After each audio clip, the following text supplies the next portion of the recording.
श्री शिवाय नमस्तुभ्यम। स्वागत है आपका शिव पुराण श्री रुद्र संहिता पंचम खंड 21वें अध्याय में द्वंद्व युद्ध।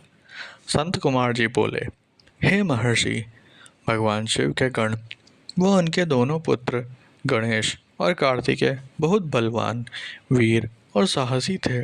उन्होंने अपने पराक्रम से दैत्येंद्र जलंधर के परम वीरों कालनेमी शुंभ और निशुंभ को पराजित कर दिया। असुर सेना डरकर इधर उधर छिप गई। सब दैत्य अपने प्राणों की रक्षा हेतु भागने लगे। यह देखकर असुर राज जलंधर अपने रथ पर बैठकर युद्ध भूमि में आगे की ओर बढ़ने लगे और बड़ी भयानक गर्जना करने लगे।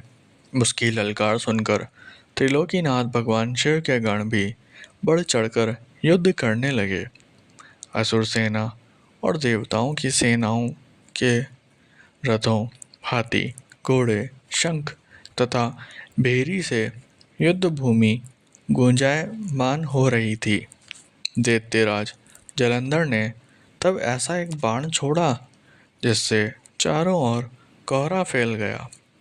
धरती से आकाश तक सिर्फ एक धुंध ही दिखाई दे रही थी।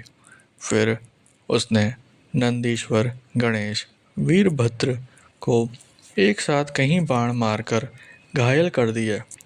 यह देखकर स्वामी कार्तिकेय को बहुत क्रोध आ गया और उन्होंने असुर राज जलंधर पर अपनी शक्ति चला दी।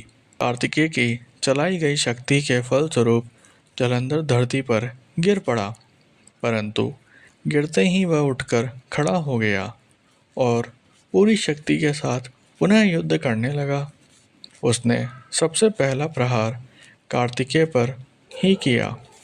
जलंधर ने अपनी गदा उठा ली और पूरे बल के साथ कार्तिकेय को मारी, जिससे कार्तिकेय अपनी चेतना खो बैठे और बेहोश होकर धरती पर गिर पड़े।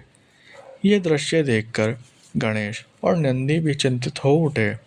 तब जलंधर ने उन पर भी गदा से प्रहार किया। गदा के प्रहार से वे दोनों भी मूर्छित होकर पृथ्वी पर गिर गए।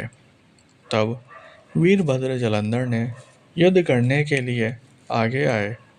जलंधर ने उन पर भी अपनी गदा से प्रहार किया, जिससे वीरभद्र का सिर फट गया और रक्त बहने लगा। यह देखकर सभी शिवगण व्याकुल हो गए और डरकर युद्ध भूमि को छोड़कर इधर उधर भागने लगे।